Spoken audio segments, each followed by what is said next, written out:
السلام علیکم ورحمۃ اللہ وبرکاتہ۔ الحمد للہ رب العالمین والصلاة والسلام علی رسولہ الکریم وعلی آلہ وصحبہ ومن سار علی نہجہ الی یوم الدین وسلم تسلیما کثیرا، اما بعد۔ ہم نے سابقہ درس میں سورۃ الاعراف کی آخری آیات لی تھی، ان آیات کو دہراتے ہیں۔ اعوذ باللہ من الشیطان الرجیم، وَإِذَا لَمْ تَأْتِهِمْ بِآيَةٍ قَالُوا لَوْلَا اجْتَبَيْتَهَا، اور اگر کوئی ان کے پاس معجزہ نہیں لاتے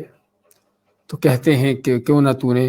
بنا لیا، گھڑ لیا، یہ انتخاب کر لیا۔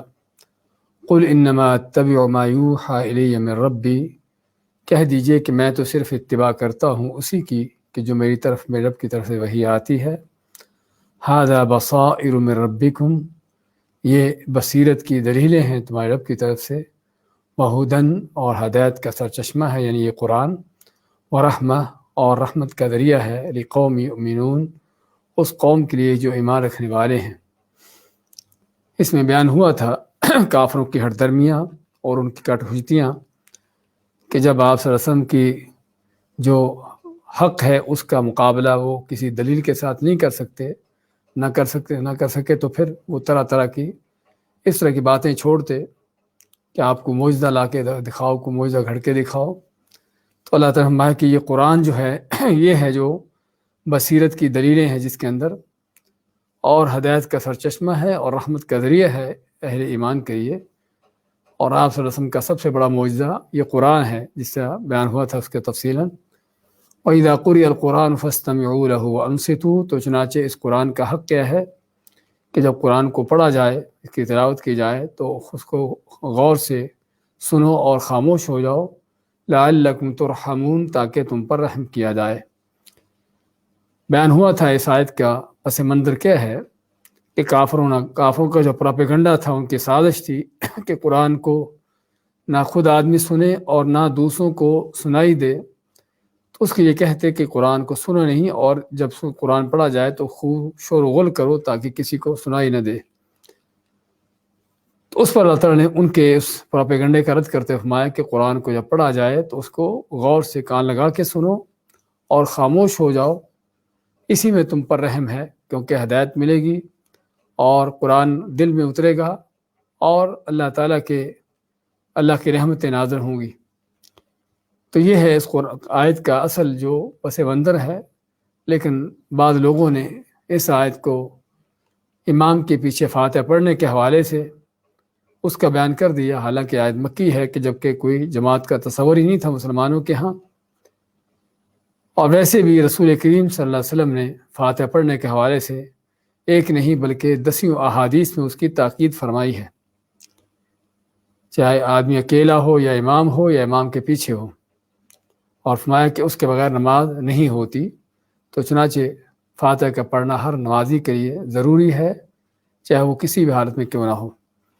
وَاذْكُر رَبَّكَ فِي نَفْسِكَ تَضَرُّعًا وَخِيفَةً، اور یاد کرو اپنے رب کو اپنے دل میں، یعنی اپنے دل سے یاد کرو، دل دماغ کو حاضر کرتے ہوئے، تضرعاً عاجزی انکساری سے، وخیفتاً اس کا ڈر خوف رکھتے ہوئے، ودون الجہر من القول، اور آواز کو بغیر بلند کیے ہوئے،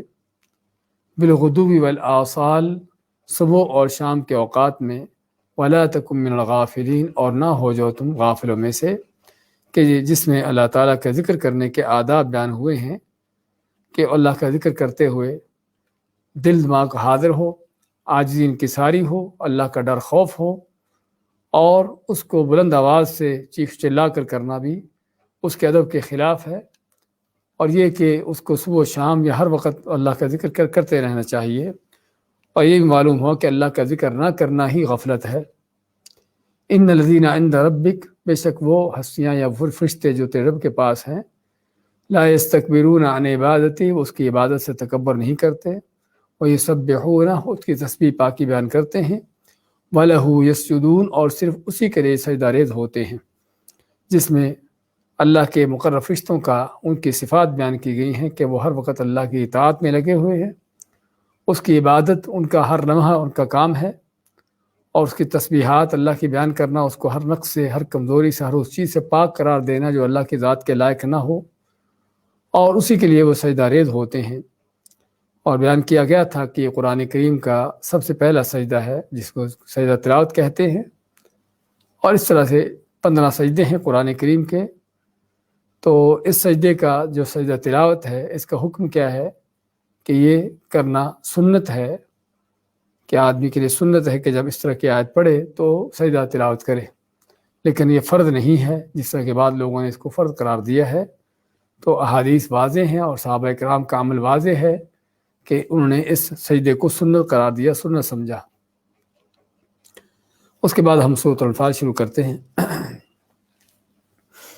اعوذ باللہ من الشیطان الرجیم، بسم اللہ الرحمن الرحیم، يسألونك عن الأنفال قل الأنفال لله والرسول فاتقوا الله وأصلحوا ذات بينكم وأطيعوا الله ورسوله إن كنتم مؤمنين إنما المؤمنون الذين إذا ذكر الله وجلت قلوبهم وإذا تليت عليهم آياته زادتهم إيمانا وعلى ربهم يتوكلون الذين يقيمون الصلاة ومما رزقناهم ينفقون أولئك هم المؤمنون حقا لهم درجات عند ربهم ومغفرة ورزق كريم كما أخرجك ربك من بيتك بالحق وإن فريقا من المؤمنين لكارهون يسألونك عن الأنفال، آپ سے سوال کرتے ہیں انفال کے بارے میں، غنیمتوں کے بارے میں۔ قل الانفال للہ والرسول، کہہ دیجئے کہ غنیمتیں یہ انفال اللہ کے لیے ہیں اور اس کے رسول صلی اللہ علیہ وسلم کے لیے ہے، اس کا حکم انہی کے لیے ہے۔ فاتقوا اللہ، پس ڈر جاؤ اللہ تعالیٰ سے، واصلحوا ذات بینکم، اور اصلاح کرو آپس کے معاملات کی، آپس کے تعلقات کو درست کرو۔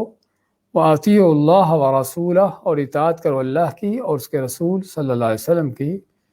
ان کنتم مؤمنین، اگر ہو تم ایمان والے۔ انما المؤمنون الذین اذا ذکر اللہ، مومن تو صرف وہ لوگ ہیں اذا ذکر اللہ، کہ جب اللہ کا ذکر کیا جاتا ہے، وجلت قلوبہم، تو ان کے دل دہل جاتے ہیں، ڈر جاتے ہیں۔ وَإِذَا تُلِيَتْ عَلَيْهِمْ آيَاتُهُ، اور جب اللہ کی آیتیں ان پر تلاوت کی جاتی ہیں، زادتہم ایمانا، تو ان کو یہ آیتیں اور ایمان میں بڑھا دیتی ہیں۔ وعلی ربہم یتوکلون، اور وہ اپنے رب پر بھروسہ توکل کرتے ہیں۔ الذین یقیمون الصلاۃ، وہ ایمان والے کہ جو نمازیں قائم کرتے ہیں۔ ومما رزقناہم، اور اس میں سے جو ہم نے ان کو روزی دی ہے، جو کچھ ہم نے دیا ان کو،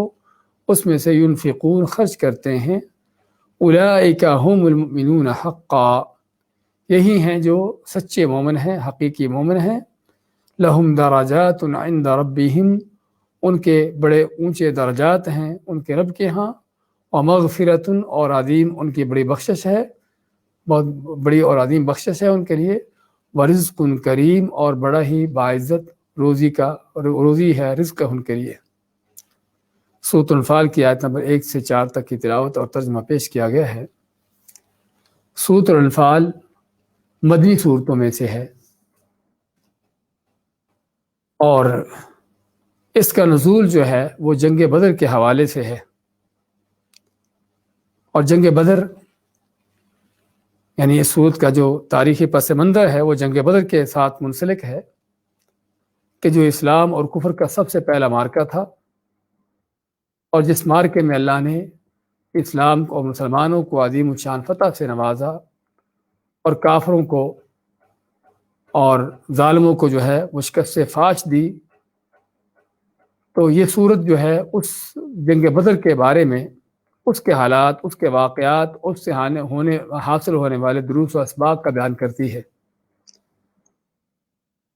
اور جنگ بدر کے بارے میں جس طرح ہم جانتے ہیں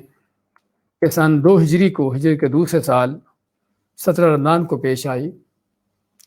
اور جنگ کی وجہ کیا تھی؟ اس جنگ کی وجہ یہ تھی کہ رسول کریم صلی اللہ علیہ وسلم کو اس بات کا علم تھا کہ ابو سفیان جو اس وقت مکہ کا سردار تھا قریش کا اور کفر پر تھا، وہ جو ہے تجارتی قافلہ لے کر شام کو گیا ہوا ہے، اور اب وہ شام سے وہ تجارتی قافلہ لے کر واپس آ رہا ہے، اور یہ قافلہ بہت بڑا تھا جس میں مکہ والوں کے یعنی کہ اس میں بہت بڑے مال و دولت تھے، اور کہا جاتا ہے کہ اس قافلے کی مالیت جو ہے 50,000 دینار، جو اس وقت کا دینار تھا، جو موجودہ دینار سے 70 گنا تقریباً زیادہ قیمتی تھا، تو 50,000 دینار کے قریب اس قافلے کی مالیت تھی، اتنا اس میں سامان تھا۔ اور کوئی شک نہیں کہ دشمن کے خلاف ایک سب سے اہم قدم جو اٹھانے کی ہمیشہ ضرورت رہتی ہے، اس کی طاقت و قوتوں کو بھی مٹانا، ختم کرنا، اور طاقت و قوتوں کو مٹانے ختم کرنے کے لیے سب سے بڑی ایک اہم جو چیز ہے، ان کی مالی جو معیشت ہے، ان کی مالی ذرائع ہیں، ان کو ضرب لگانا، ان کو ختم کرنا۔ تو چنانچہ رسول کریم صلی اللہ علیہ وسلم بھی اس بات کو اچھی طرح جانتے تھے کہ مکہ والوں کی معیشت کا کھڑا ہونا، مالی طور پر ان کا یعنی کہ ان کی قوت طاقت ہونا، ہاں یہ چیزیں ان کو مزید اسلام کے خلاف کھڑا کریں گی، اور جو وہ مال حاصل کرتے ہیں وہ اسلام اور اللہ کے دین کے خلاف لگاتے ہیں۔ تو چنانچہ ضروری تھا کہ ان اسلام کے بدترین دشمنوں کو جو ہے ان کی معیشت پر جو ہے ضرب ماری جائے، ان کے اوپر جو ہے ضرب کاری لگائی جائے۔ اور تاریخ بھی اس بات کی شاہد ہے، اور آج بھی ہم اس طرح کے واقعات دیکھتے جانتے ہیں کہ کتنی ہی قومیں، ملک جو ہیں وہ صرف مالی طور پر ان کا دیوالیہ ہونے سے، ان کی معیشت گر جانے سے جو ہے وہ اپنے ملک جو ہے قومیں تباہ ہو جاتی ہیں، اور ملک جو ہے ٹوٹ اور بکھر جاتے ہیں۔ اور اس کی موجودہ وقت میں جو مثال ہے روس کی، کہ وہ روس جو کہ ایک وقت میں زمین کے بہت بڑے حصے پر پھیلا ہوا تھا، اور بہت سی آس پاس کی سلطنتوں پر اس نے قبضہ جمایا ہوا تھا، کس طرح جب اس روس کی معیشت گرتی ہے تو وہ ساری یہ اس کی یعنی کہ اس کی سلطنت جو ہے ٹوٹ ٹوٹ کے الگ الگ ہوتی ہے، ٹکڑے ٹکڑے ہوتی ہے۔ تو یہ کوئی شک نہیں کہ ملکوں کی معیشت جو ہے اور قوموں کی معیشت جو ہے اس کا بہت بڑا دخل ہوتا ہے ان کی قوت و طاقتوں کے ساتھ، اور اس لیے ہمیشہ قومیں اپنی معیشت کو مزید مضبوط کرنے کی کوشش میں ہوتی ہیں، اور اگر کسی قوم کو دشمن نے کھڑا کرنا ہو، اس کو اٹھانا ہو، تو دشمن اس قوم کی معیشتوں کو مضبوط کرتے ہیں، جس طرح کہ اس وقت میں ہندوؤں کی معیشت کو مضبوط کرنے کی کوششیں چل رہی ہیں۔ تو اس مسئلے کو حقیقت میں سمجھنے کی ضرورت ہے کہ جو نبی کریم صلی اللہ علیہ وسلم اور مسلمانوں نے سمجھا تھا۔ تو چنانچہ بات کر رہے تھے کہ اس قافلے کے بارے میں جب پتہ چلا، اتنی بڑی مالیت کا قافلہ شام سے مکہ کو جا رہا ہے، اور اصل شام سے مکہ کا رستہ جو ہے مدینہ کے پاس سے گزرتا تھا، تو جب یہ قافلہ مدینہ کے قریب پہنچا تو رسول کریم صلی اللہ علیہ وسلم نے صحابہ کو خبر دی اس کی کہ اس طرح سے قافلہ آ رہا ہے اور ہم نے قافلے کو روکنا ہے۔ تو چنانچہ قافلے کو روکنے کے لیے کوئی جنگ نہیں تھی، کوئی باقاعدہ کوئی لڑائی جھگڑے کا یا کوئی باقاعدہ کوئی لشکر کشی کا معاملہ نہ تھا۔ تو چند صحابہ نکل پڑے جن کی تعداد 313 بتائی جاتی ہے، اور وہ بھی بغیر کسی بڑے اسلحے کے تیاری کے، جس کے ہاتھ میں جو آیا وہ لے کے نکل پڑا۔ صرف ایک گھوڑا یا 2 گھوڑے کہا جاتا ہے پورے فوج کے اندر یا پورے لشکر کے اندر، چند اونٹ تھے، اور اسلحہ بھی کسی کے پاس تلوار ہے تو تیر نہیں، تیر ہے تو نیزہ نہیں، اور اس انداز سے۔ تو کیونکہ مقصد جو ہے صرف قافلے کو روکنا تھا، اور قافلے کی حفاظت کے لیے کوئی زیادہ لوگ نہیں تھے ان کے ساتھ۔ تو چنانچہ اللہ تعالیٰ نے جو تقدیر میں مار کا لکھا ہوا تھا اس کو قائم کروانے کے لیے رسول کریم صلی اللہ علیہ وسلم اور آپ کے ساتھیوں کو، صحابہ کرام کو، اس طریقے سے مدینہ سے نکالا۔ اگر ان کو پہلے سے ہی یہ بتا دیا جاتا ہے کہ تمہارا مقابلہ جو ہے 1000 سے اوپر لشکر کے ساتھ ہوگا جو پوری طرح مسلح ہے، تو ممکن ہے کہ بعض لوگ جو ہیں اس میں نکلنے کے لیے پس و پیش کرتے، لیکن اللہ تعالیٰ جو چیز کرنا چاہتا ہے اللہ اس کے اسباب بھی پیدا کر دیتا ہے اور اس کے رستے بھی اللہ تعالیٰ کھول دیتا ہے، اور انسان سمجھتا بھی نہیں کہ اس سے اللہ تعالیٰ کیا کروانے والا ہے۔ تو چنانچہ جب یہ نکل پڑتے ہیں صحابہ اکرام اور رسول اکرم صلی اللہ علیہ وسلم ان کی قیادت کرتے ہیں، مدینہ سے نکل پڑتے ہیں اس رستے کی طرف جہاں سے قافلہ گزرتا ہے، تو اس تک پہنچنے سے پہلے ہی ابو سفیان کو اطلاع ہو جاتی ہے، کیونکہ اس نے اپنے جاسوس چھوڑے ہوئے تھے، کہ اس کو اطلاع ہو جاتی ہے کہ اس طرح مسلمان اس کے قافلے کو روکنے کے لیے نکلے ہوئے ہیں۔ تو چنانچہ ابو سفیان نے 2 بڑے کام کیے۔ ایک کام تو اس نے یہ کیا کہ تیز رفتار قسم کے گھڑ سوار اس نے مکہ کی طرف دوڑائے کہ مکہ والوں کو جا کر اطلاع دے دے کہ تمہارا مال، تمہارا قافلہ، تمہاری تجارت جو ہے وہ خطرہ میں ہے، اس کو بچانے کے لیے نکلو۔ اور دوسرا اس نے یہ کام کیا کہ اپنے قافلے کا رستہ بدل لیا، جو عام رستہ تھا مدینہ کے پاس سے گزرنے والا، وہ رستہ چھوڑ کر اس نے ساحل سمندر کا رستہ لے لیا اور اپنی رفتار بھی تیز کر دی تاکہ مسلمان اس تک نہ پہنچ پائیں۔ تو رسول اکرم صلی اللہ علیہ وسلم کو کہ کچھ فاصلے پر جا کر اطلاع ملتی ہے کہ اس طرح قافلہ جو ہے وہ رستہ بدل چکا ہے اور کافی دور نکل جا چکا ہے، اور اسی طرح یہ بھی اطلاع ملتی ہے کہ قافلے کے دفاع کرنے کے لیے، بچانے کے لیے مکہ سے ایک بڑا لشکر، ایک بڑی فوج نکل چکی ہے۔ تو چنانچہ ابھی قافلہ مکہ سے جو فوج نکلتی ہے، لشکر نکلتا ہے ابو جہل کی قیادت میں، کیونکہ ابو جہل اس وقت مکہ کا سردار تھا۔ تو جب یہ مکہ سے کچھ فاصلہ طے کر لیتے ہیں تو ابو سفیان کی طرف سے پیغام جاتا ہے کہ میرا قافلہ اب حفاظت میں ہے، مسلمانوں کے خطرے سے نکل آیا ہے، اب تم لوگوں کو آگے جانے کی ضرورت نہیں، تم واپس لوٹو۔ لیکن ابو جہل کہ جو بدماشی پر اترا ہوا تھا اور جس کا دماغ چڑھا ہوا تھا، کیا کہتا ہے کہ نہیں، ہم آگے جائیں گے، بدر میں پہنچیں گے، اور بدر میں جا کر مسلمانوں کو اگر مقابلے پہ آتے ہیں تو ان کو مارے کاٹیں گے اور وہاں پر ناچے گائیں گے تاکہ عربوں کو پتہ چلے کہ ہماری کیا طاقت ہے۔ اس صورت میں آگے چل کر اللہ تعالیٰ بیان کرتا ہے ان کے اس منظر کو، وَلَا تَكُونُوا كَالَّذِينَ خَرَجُوا مِن دِيَارِهِمْ بَطَرًا وَرِئَاءَ النَّاسِ وَيَصُدُّونَ عَن سَبِيلِ اللَّهِ، کہ ان لوگوں کی طرح نہ ہو جاؤ جو اپنے گھروں سے نکلے اتراتے ہوئے، اکڑتے ہوئے، اور لوگوں کو سامنے اپنی نمود و نمائش کرتے ہوئے، اللہ کی راہ سے روکتے ہوئے۔ تو اس انداز سے ابو جہل اپنے لشکر کو لے کر آگے بڑھتا رہا، اگرچہ اس وقت کچھ لوگوں نے دیکھا کہ آگے جانے کا کچھ فائدہ نہیں اور مقصد جو قافلے کو بچانا تھا وہ پورا ہو چکا ہے، تو کچھ لوگ واپس بھی ہو جاتے ہیں۔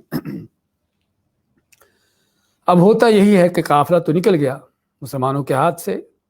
اب لشکر جو ہے ابو جہل کی قیادت میں وہ آگے بڑھتا رہا حتیٰ کہ بدر تک جا پہنچا۔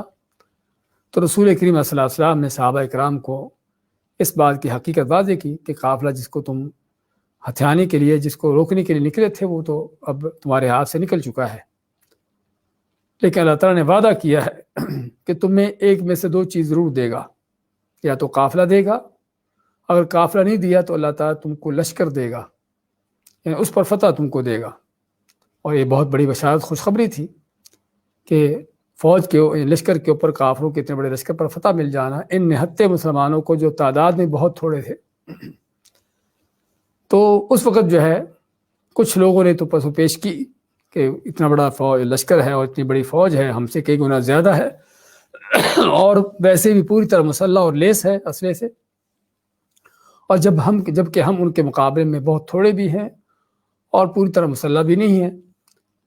تو ان کے ذہن میں تھا کہ اس حالت میں اس طرح کے لشکر سے ٹکرانا جو ہے وہ اپنے آپ کو موت کے منہ میں ڈالنا ہے، لیکن ان میں سے کوئی پیچھے نہ ہٹا، وہ چلتے رہے، بلکہ صحابہ اکرام بکر صدیق، عمر فاروق جیسے صحابہ نے تقریریں کی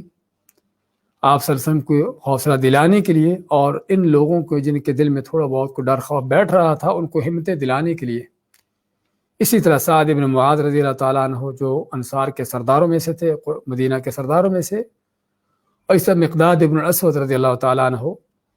جو کہ مدینہ کے انصار میں سے تھے، انہوں نے بھی تقریریں کی، حتیٰ کہ مقداد رضی اللہ تعالیٰ تو بیان فرماتے ہیں کہ نبی اکرم صلی اللہ علیہ وسلم ہم موسیٰ کی قوم نہیں ہیں، موسیٰ علیہ السلام کی قوم نہیں ہیں کہ جنہوں نے اس طرح کے جنگ کے جہاد کے موقع پر کہا تھا کہ موسیٰ تم اور تمہارا رب جا کے لڑو، ہم تو یہاں بیٹھے ہیں، ہم اللہ کی قسم آپ کے آگے ہیں، آپ کے پیچھے ہیں، آپ کے دائیں آپ کے بائیں ہیں، اور آپ جو حکم دیتے ہو ہم اس کے لیے تیار ہیں۔ تو رسول اکرم صلی اللہ علیہ وسلم جب یہ باتیں سنتے ہیں خصوصاً مدینہ کے انصار سے کہ جنہوں نے آپ صلی اللہ علیہ وسلم کے ساتھ آپ کے تحفظ کا، آپ کے دین کے حفاظت کا معاہدہ کیا ہوا تھا، آپ یہ سن کر بہت خوش ہوتے ہیں، اور پھر آگے چل کر معرکہ پیش آتا ہے بدر کے میدان میں، جس کی تفصیلات انشاءاللہ ہم آگے پڑھیں گے۔ تو یہ ہے اس صورت کا پس منظر۔ تو اسی کے بارے میں یہ معرکہ جب قیامات پیش آتا ہے تو اس میں اللہ تعالیٰ مسلمانوں کو عظیم الشان فتح دیتا ہے۔ اس فتح کے نتیجے میں اللہ تعالیٰ کا جو وعدہ ہے اس دنیا کے اندر ہی مال غنیمت ملنے کا، عزت و نصرت حاصل ہونے کا، قوت و اقتدار حاصل ہونے کا، اللہ نے وعدہ پورا کیا کہ عزت و نصرت بھی ملی، اور ساتھ مسلمانوں کو بہت بڑا مال غنیمت بھی اس میں حاصل ہوا،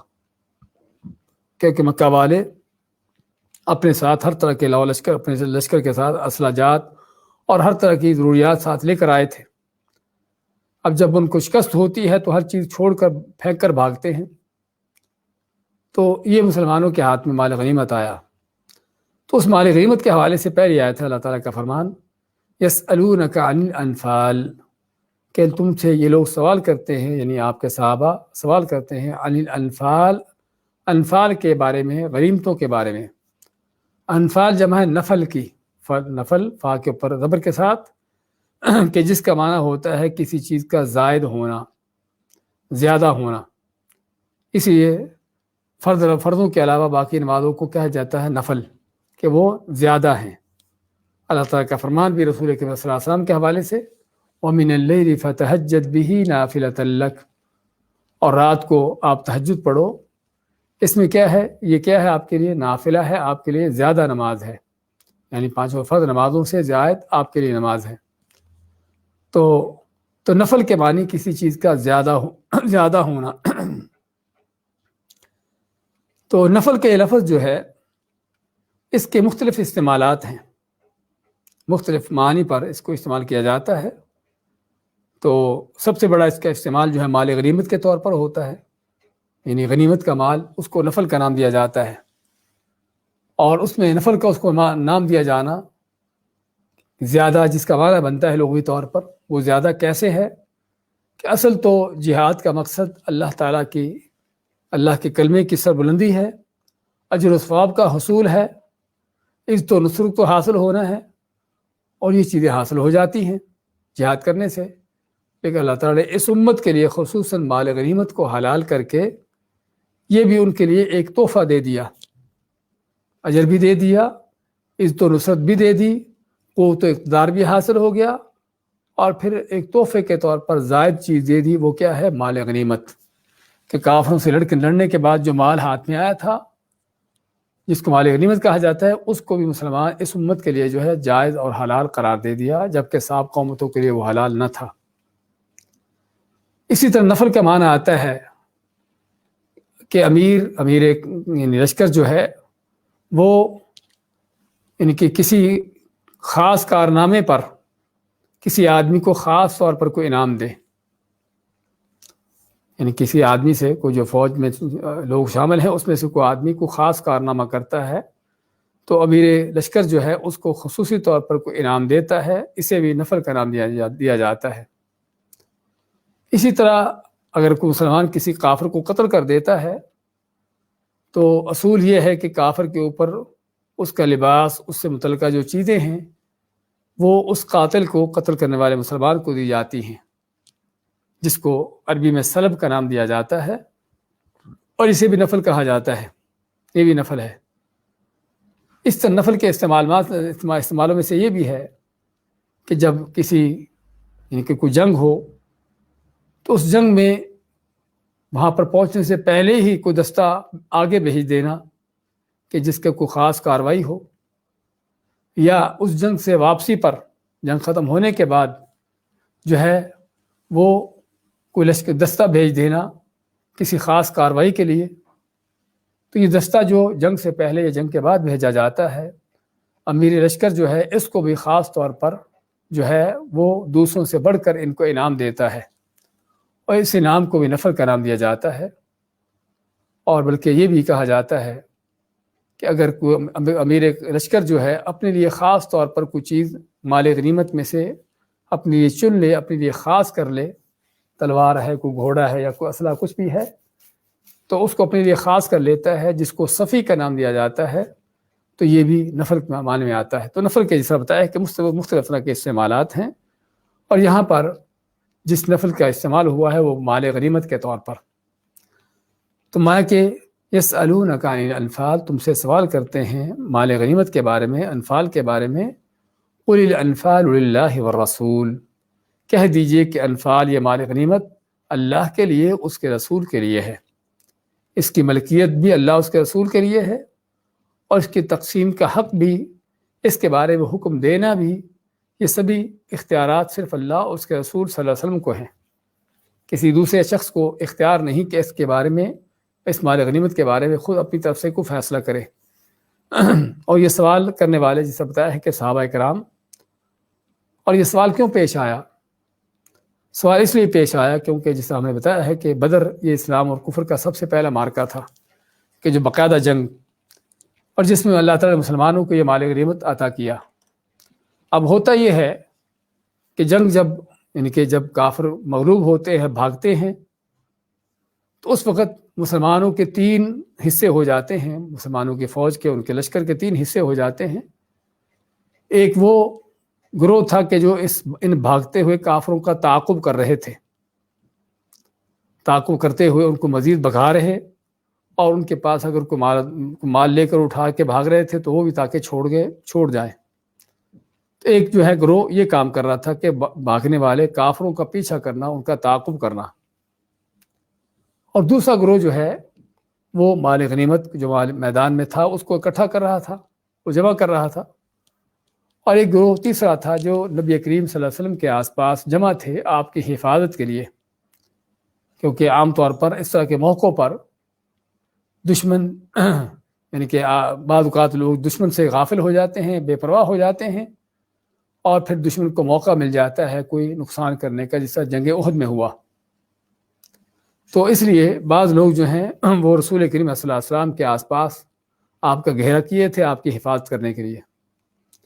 اب ہوتا یہ ہے کہ جب سبھی اکٹھے ہو جاتے ہیں اور مال غنیمت جو حاصل ہوتا ہے اس میں سبھی جمع ہو جاتا ہے، اور جمع ہونے کا معنی سبھی جو جس کے ہاتھ میں تھا وہ لے کے آتا ہے۔ تو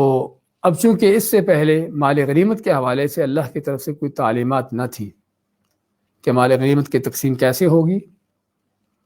اور لوگ اسلام سے پہلے جاہلیت میں جو ان کا مال غنیمت حاصل کرنے کا انداز تھا وہی اپنے ذہن میں لیے بیٹھے تھے۔ اور جاہلیت میں انداز کیا تھا کہ لوٹ مار میں جس کے ہاتھ میں جو آ گیا وہ اس کا مالک ہوتا۔ اس لڑائی میں، جنگ میں لوٹ مار کرتے وہ لوگ جاہلیت میں اسلام سے پہلے، تو اس میں جس کے ہاتھ جو آ جاتا، جو لگ جاتا، وہ اسی کا ہو جاتا۔ اب چونکہ یہاں پر جس طرح ہم نے بتایا کہ 3 گروہ بن گئے تھے، اب اس میں مال غنیمت جن کے ہاتھ میں تھا وہ صرف وہ گروہ تھا کہ جنہوں نے مال غنیمت کو اکٹھا کیا، جمع کیا، جنہوں نے کافروں کا تعاقب کیا ان کو بھگانے کے لیے۔ ان کے ہاتھ میں بھی خاص کو مال غنیمت نہ تھا، اور جو رسول اکرم صلی اللہ علیہ وسلم کے دفاع کے لیے، آپ کی حفاظت کے لیے کھڑے تھے، ان کے ہاتھ میں کوئی ایسی چیز نہ تھی۔ تو چنانچہ اب یہاں پر اختلاف پر اب کھڑا ہوتا ہے کہ جن کے ہاتھ میں وہ ان کے مال غنیمت آ چکا تھا وہ کہتے تھے کہ بھی ہمارا ہے، کیونکہ ہم نے اس کو اٹھایا، جمع کیا ہے، اور ہمارے ہاتھ میں ہے۔ اور جو کافروں کا تعاقب کرنے والے تھے کہنے لگے کہ اگر ہم کافروں کا تعاقب نہ کرتے، ان کو نہ بھگاتے، اور اس انداز سے وہ میدان نہ چھوڑتے، تو تم کو یہ مال غنیمت بھی حاصل نہ ہوتا۔ اس کا مطلب کہ ان کا تعاقب کرنے، ان کو بھگانے میں ہی یہ مال غنیمت حاصل ہوا ہے۔ اس سے معنی اس کا جو اس بات کی دلیل ہے کہ ہم اس میں پورے کے برابر کے شریک ہیں، اور جو رسول اکرم صلی اللہ علیہ وسلم کا دفاع کرنے والے تھے ان کی حجت بھی بڑی مضبوط تھی، کہ اگر رسول اکرم صلی اللہ علیہ وسلم کو کوئی نقصان پہنچ جاتا، اور عموماً ہوتا یہی ہے کہ مد مقابل دشمن جو ہے وہ اپنے دشمن کے جو قائد ہے، اس کا سپہ سالار ہے، اس کا لیڈر جو ہے، اس کو ختم کرنے کی کوشش کرتے ہیں، کیونکہ کسی قائد کے گر جانے سے، اس کے قتل ہو جانے سے جو ہے پوری فوج کی ہمتیں، ان کے حوصلے کمزور پڑ جاتے ہیں، اور ممکن ہے کہ جو فتح ہوئی، یعنی کہ فتح جو حاصل ہوئی ہوئے وہ شکست میں بدل جائے، اور یہ بہت اس طرح کی تاریخ میں واقعات موجود ہیں۔ تو اس لیے انہوں نے کہا کہ ہم آپ صلی اللہ علیہ وسلم کا دفاع کر رہے تھے، اور اگر آپ کا کوئی نقصان ہو جاتا تو تمہیں اس فتح کا کوئی فائدہ نہ ہوتا۔ تو خیر، اس چیز پر جس طرح بتایا ہے کہ ان کے یہ جھگڑا ہوا، اختلاف ہوا، عبادہ بن صامت رضی اللہ تعالیٰ عنہ اس چیز کا ذکر کرتے ہیں کہ یہ آیت ہم لوگوں کے بارے میں نازل ہوئی کہ جب ہمارے اس مال غنیمت کو، ان چیزوں کو دیکھ کر ہمارے اخلاق بگڑ گئے، ہمارے اخلاق بگڑے، اور انہوں نے پھر اخلاق بگڑنے کا یہ ساری تفصیلات ذکر کی جو ہم نے بیان کی ہیں، کس انداز سے صحابہ کے درمیان، لوگوں کے درمیان اختلاف ہوا۔ اور اختلاف کی وجہ جو ہم نے ذکر کی ہے کہ چونکہ اس سے پہلے اسلام کی مال غنیمت کے حوالے سے کوئی تعلیمات نہ تھی، اور لوگ، ان کے ذہن میں وہی تھا کہ جو جاہلیت میں تھا کہ جس کے ہاتھ میں جو لگ گیا وہ اٹھا لے، اس کا ہو جائے گا۔ تو اس پر اللہ تعالیٰ آتا ہے، یسألونک عن الانفال، تم سے سوال کرتے ہیں مال غنیمت کے بارے میں، قل الانفال للہ والرسول، کہہ دیجئے کہ انفال، یہ مال غنیمت، یہ اللہ کے لیے، اس کے رسول صلی اللہ علیہ وسلم کے لیے، یعنی ان کے مالک بھی اللہ، اس کے رسول ہے، حقیقی مالک، اور اس کا حکم بھی اللہ، اس کے رسول صلی اللہ علیہ وسلم کی طرف ہے کہ وہ تم کو یہ دیتے ہیں یا نہیں دیتے۔ اس کی تقسیم بھی انہی کی طرف ہے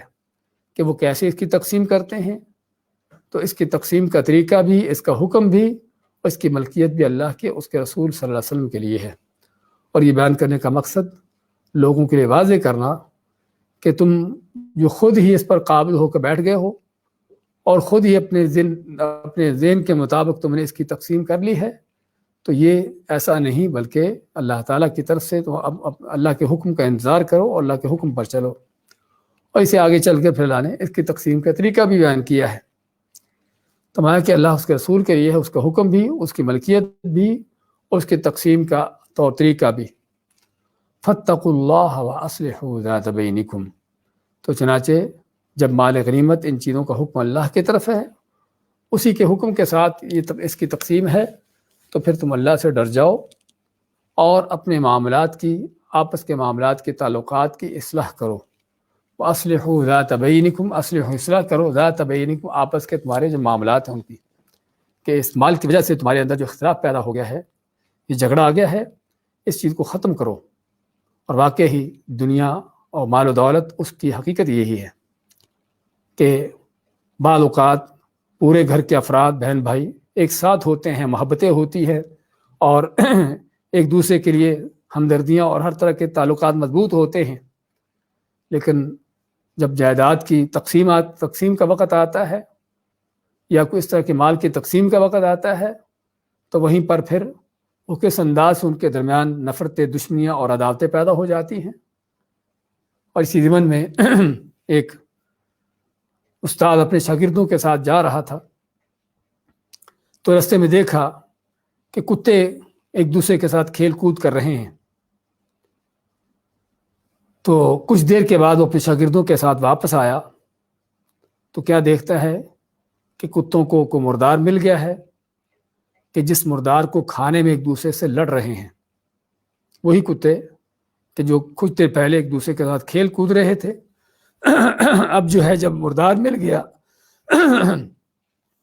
تو اس مردار کو کھانے میں جو ہے وہ ایک دوسرے سے لڑ رہے ہیں۔ اور کتے کے بارے میں کہا جاتا ہے، اس کی جو لالچی خصلت ہے، کہ کتنا بڑا بھی مردار کیوں نہ ہو، اس کی کوشش ہوتی ہے، اس کی لالچ ہوتی ہے کہ میں اکیلا ہی اس پر ہوں، اکیلا ہی کھاؤں اس کو، میرے ساتھ کوئی شریک نہ ہو۔ تو استاد اپنے شاگردوں کو یہ درس دلاتا ہے کہ دیکھو، جب ان کتوں کے پاس کچھ نہیں تھا تو کس طرح ایک دوسرے کے ساتھ کھیل کود کر رہے تھے، اب یہ مردار ان کو مل گیا ہے، تو اس کی وجہ سے ان کے اندر وہی جو کھیل کود کرنے والے تھے کس طرح آپس میں لڑ رہے ہیں۔ تو یہ ہے اس دنیا کا حال، اور دنیا کے مال و دولت کا اس کا انجام، کہ آدمی اگر اس کو دل میں بٹھا لے تو اس کی مثال ان کتوں جیسی ہو جاتی ہے کہ اس کی خاطر لڑنا، اس کی خاطر جھگڑنا، اس کی خاطر دشمنی، عداوتیں، نفرتیں اور یہ چیزیں قائم کر لینا۔ تو یہاں پر بھی ہم دیکھتے ہیں اس امت کے افضل ترین لوگ، ہاں ان کا تو اختلاف اس وجہ سے تھا کیونکہ اللہ کی طرف سے حکم نازل نہیں ہوا تھا، اور جو جاہلیت میں اسلام سے پہلے ان کے دل دماغ میں تصورات تھے اس کے مطابق انہوں نے یہ اس کا تقسیم کرنا چاہی، اور اس وجہ سے اختلاف ہوا۔ لیکن کوئی شک نہیں کہ مال اس کا بہت بڑا فتنہ ہے، اور اگر صحابہ کرام اس امت کے افضل ترین لوگ جو ہیں اس فتنے سے نہ بچ سکے اور مال کی وجہ سے ان کے اندر بھی اختلافات کھڑے ہو گئے، تو بعد کے لوگوں کا کیا حال ہوگا۔ اور اسی لیے جس قدر انسان اس فتنے سے دور رہے، اس سے بچ کے رہے، اپنے دل دماغ کو اس سے خالی رکھے، اسی قدر اس کے لیے دنیا آخرت کی عافیت ہے۔ تو مایا باطیع اللہ و رسولہ، اللہ سے ڈرو، تقوی اختیار کرو، اور آپس کے معاملات کی اصلاح کرو، اور اللہ اس کے رسول صلی اللہ علیہ وسلم کی اطاعت کرو، ان کنتم مؤمنین، اگر تم واقعی مومن ہو۔ وہ اطاعت عام بھی ہر حکم کے اندر، ہر اللہ تعالیٰ کا حکم جو ہے پوری شریعت کے حوالے سے ہی، پورے دین کے حوالے سے ہی، اور اطاعت اس حکم کے حوالے سے بھی خصوصاً جو مال غنیمت کے بارے میں اللہ نے دیا ہے، کیونکہ بات آسان نہ تھی کہ جس کے ہاتھ میں کوئی چیز آ چکی تھی، قیمتی چیز، اب اس کو وہ اپنے ہاتھ سے نکال کر دوسروں کو دے دے۔ ہاں، یہ کام تو بڑا مشکل تھا، لیکن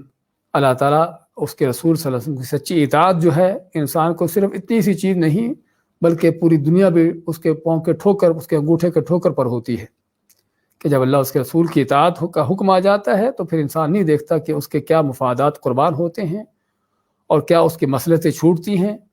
اور کیا اس کے مال و دولت اس کے ہاتھ سے جاتے ہیں، اس کو کس چیز کی پرواہ نہیں ہوتی۔ ہاں، یہ پرواہ اسی وقت ہوتی ہے کہ جب اللہ اس کے رسول کی محبت نہ ہو، ان کی اطاعت نہ ہو، جب دنیا کی محبتیں دل میں بیٹھی ہوں۔ تو اسی میں کہ اللہ اس کے رسول کی صلی اللہ علیہ وسلم کی اطاعت کرو، ان کنتم مؤمنین، اگر تم واقعی مومن ہو۔ یہ شرط جو ہے بڑی کڑی شرط ہے۔ اس کڑی شرط کا معنی کیا ہے کہ اگر تم اطاعت کرتے ہو تو مومن ہو، اطاعت نہیں کرتے تو پھر مومن نہیں ہو۔ اپنے اوپر لیبل تم جو بھی لگا لو، اپنے آپ کو کتنے پکے سچے مسلمان بتا لو، جنت کے ٹھیکیدار بناؤ، کچھ بھی کر لو،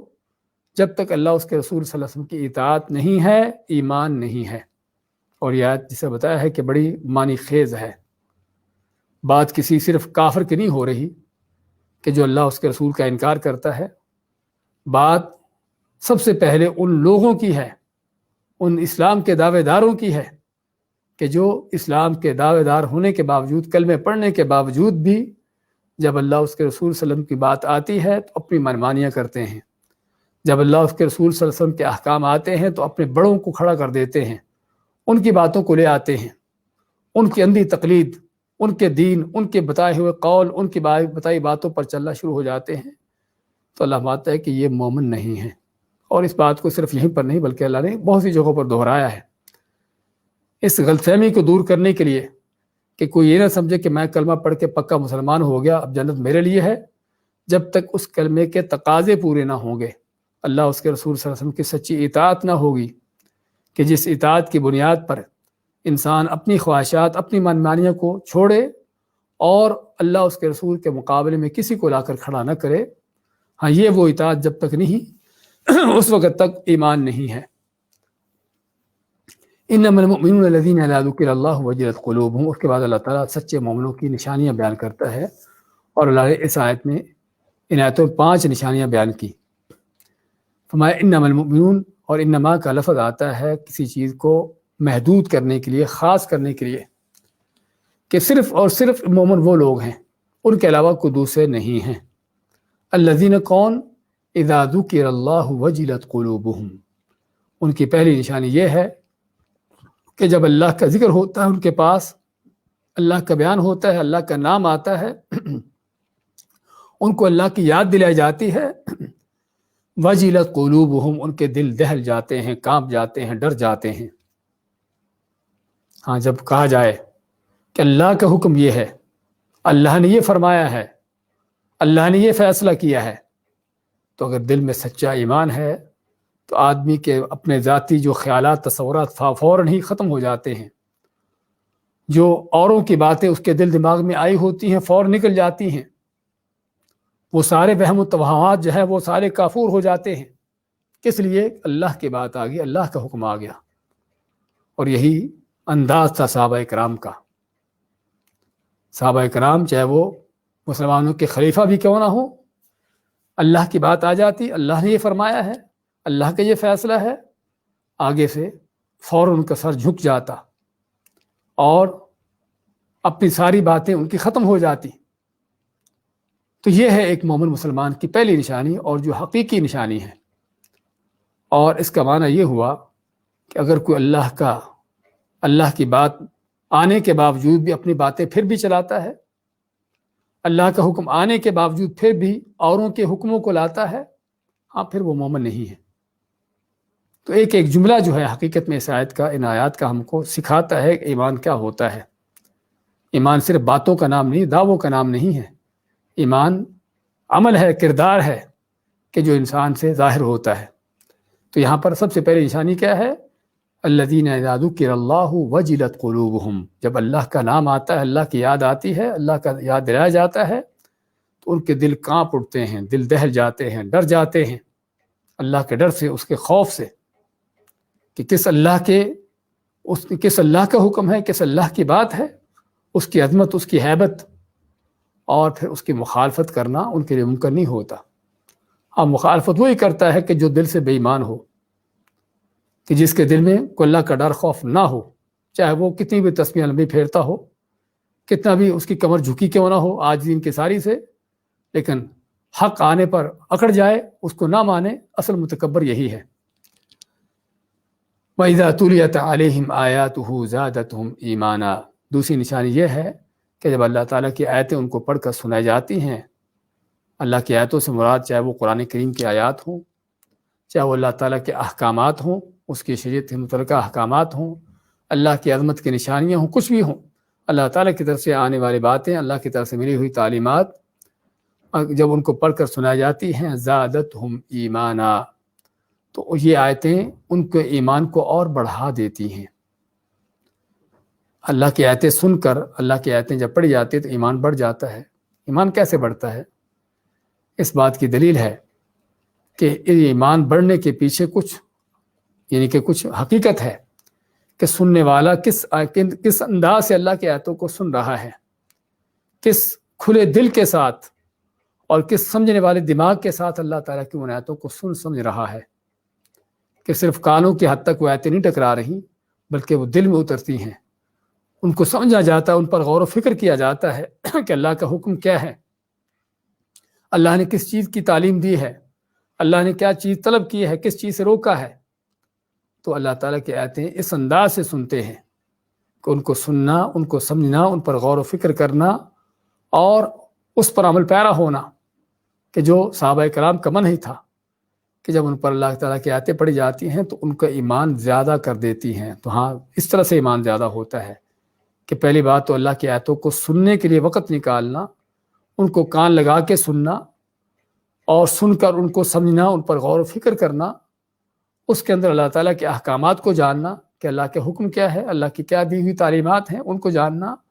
اس پر عمل پیرا ہونا۔ یہ سارے وہ مراحل ہیں کہ جو ایک کے بعد ایک وہ اس کے ایمان کو بڑھاتے چلے جاتے ہیں۔ ما وَإِذَا تُلِيَتْ عَلَيْهِمْ آيَاتُهُ، کہ جب اس کی آیتیں، اللہ کی آیتیں ان کے اوپر پڑھی جاتی ہیں، زادتہم ایمانا، تو ان کو یہ آیتیں اور ایمان میں زیادہ کر دیتی ہیں۔ اور اس لیے منافق جو ہے، اس کے بارے میں اللہ نے کیا فرمایا ہے کہ جب اللہ کی آیتیں ان پر پڑھی جاتی ہیں تو ان کی بیماری اور بڑھ جاتی ہے، ان کی منافقت اور زیادہ ہو جاتی ہے۔ ہاں، پہلے تو علم نہیں تھا کہ اللہ کا حکم کیا ہے، اب علم ہو جانے کے بعد پھر بھی اس کی ہٹ درمی، اس منافق کی ہٹ درمی، پھر بھی اپنی منمانی، پھر بھی اللہ کے حکم کے مقابلے میں اوروں کی باتیں، ان کو کھڑا کرنا، تو اللہ کے حکم کو نہ ماننا، اس پر نہ چلنا۔ ہاں، اس سے کیا ہوتا ہے، اس کی منافق فزادت، ان کی بیماری اور زیادہ ہو جاتی ہے، لیکن سچے مومن کا ایمان اور بڑھ جاتا ہے۔ اس آیت سے پتہ چلا کہ ایمان کم زیادہ ہوتا ہے، ایمان کم زیادہ ہوتا ہے، زیادہ ہوتا ہے اللہ کی اطاعت سے، نیکی سے، اللہ کے حکموں پر سر جھکانے سے، ان کو حکموں کو قبول کرنے سے، ان پر عمل پیرا ہونے سے ایمان بڑھتا چلا جاتا ہے، اور اس کے مد مقابل جس قدر اللہ کے حکموں سے روگردانی ہو، اس سے دوری ہو، اس سے بے عملی ہو، اور اس کو سننے کے باوجود بھی اس کی مخالفت ہو، تو اسی قدر ایمان کم ہوتا جاتا ہے، اور حتیٰ کہ ممکن ہے ایمان سرے سے ختم ہو جائے، اس کا وجود ہی باقی نہ رہے۔ تو اس میں دلیل ہے اس عقیدے کی کہ جو اہل سنہ کا اور صحابہ تابعین کا سچا عقیدہ ہے کہ ایمان کم زیادہ ہوتا ہے، نیکی سے بڑھتا ہے اور برائیوں سے کم ہوتا ہے، اور قرآن کریم میں یہیں پر نہیں بلکہ 10 جگہوں پر اس کی دلیلیں دی گئی ہیں۔ والذین اہتدوا زادہم ہدی، اللہ فرماتا ہے کہ جو انہوں نے ہدایت پائی، اللہ ان کو ہدایت میں اور آگے بڑھاتا ہے، اور انسان کو ہر نیکی دوسری نیکی کی طرف لے جاتی ہے، اور ہر برائی اس کو دوسری برائی کا راستہ اس کا کھولتی ہے۔ تو پتہ چلا کہ ایمان کم زیادہ ہوتا ہے۔ وَعَلَىٰ رَبِّهِمْ يَتَوَكَّلُونَ، چوتھی ان کی نشانی کیا ہے؟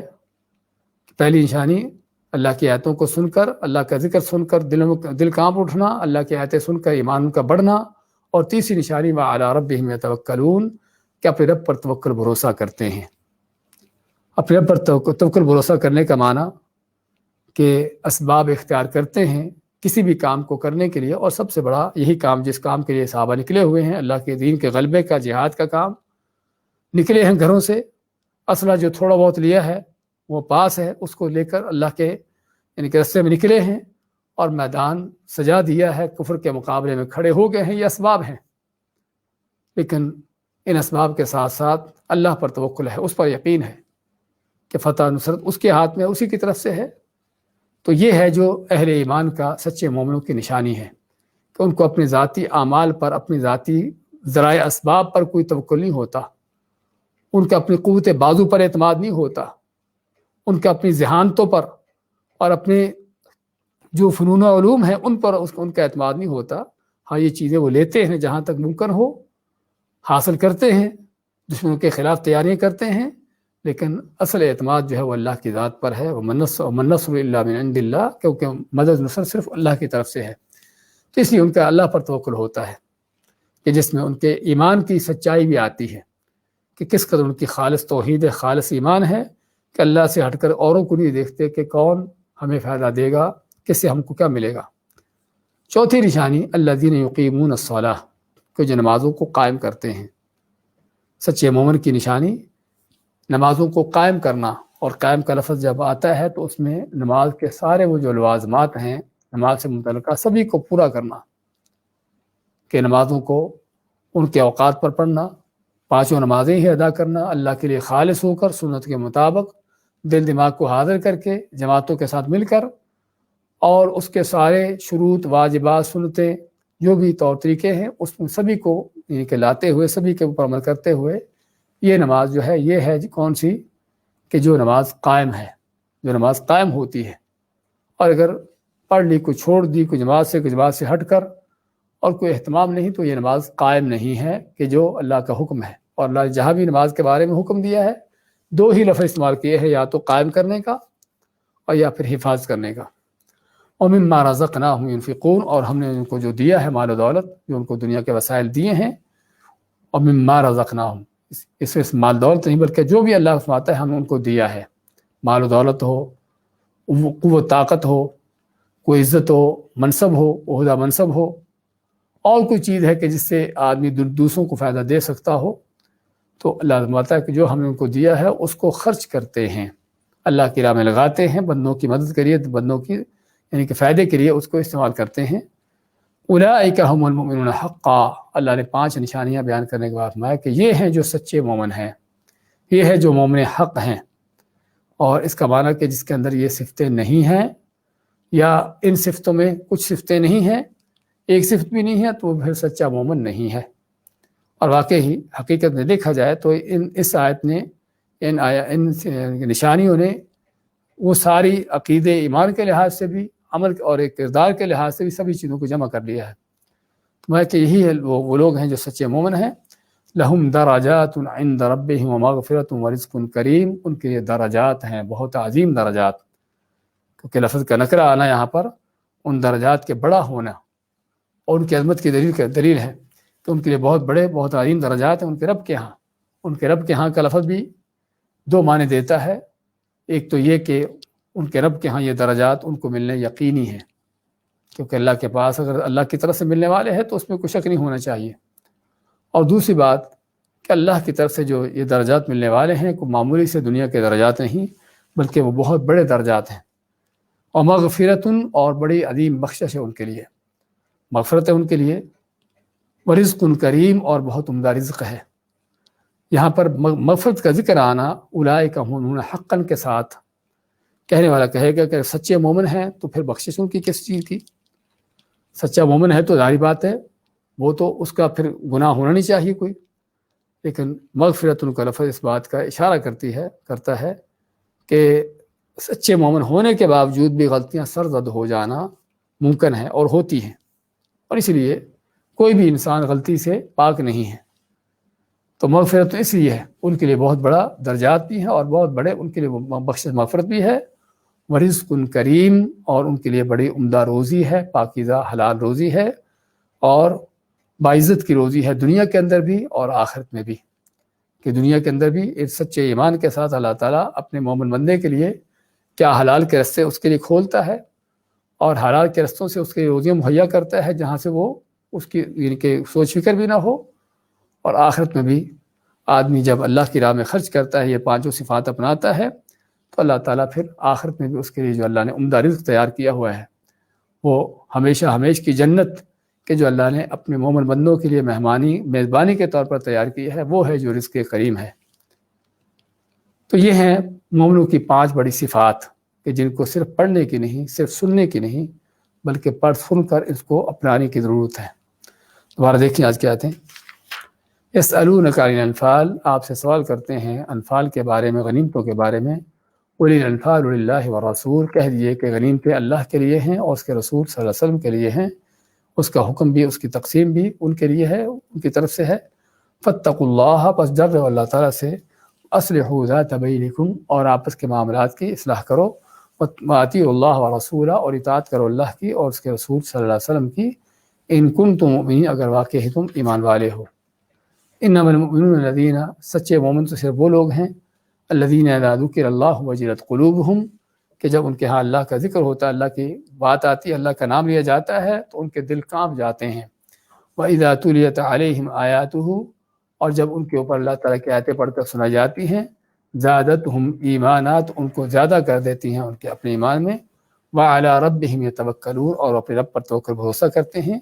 الَّذِينَ يُقِيمُونَ الصَّلَاةَ، وہ لوگ جو قائم کرتے ہیں نماز کو، مما رزقناہم ينفقون، اور ہم نے جو ان کو دیا ہے اس میں سے خرچ کرتے ہیں، اولئک هم المؤمنون حقا، یہی ہیں جو سچے مومن ہیں، لہم درجات، ان کے لیے عظیم درجات ہیں، عند ربہم، ان کے رب کے پاس، ومغفرت، اور بہت بڑی بخشش ہے، ورزق کریم، اور بہت عمدہ رزق ہے۔ بارک اللہ فیکم۔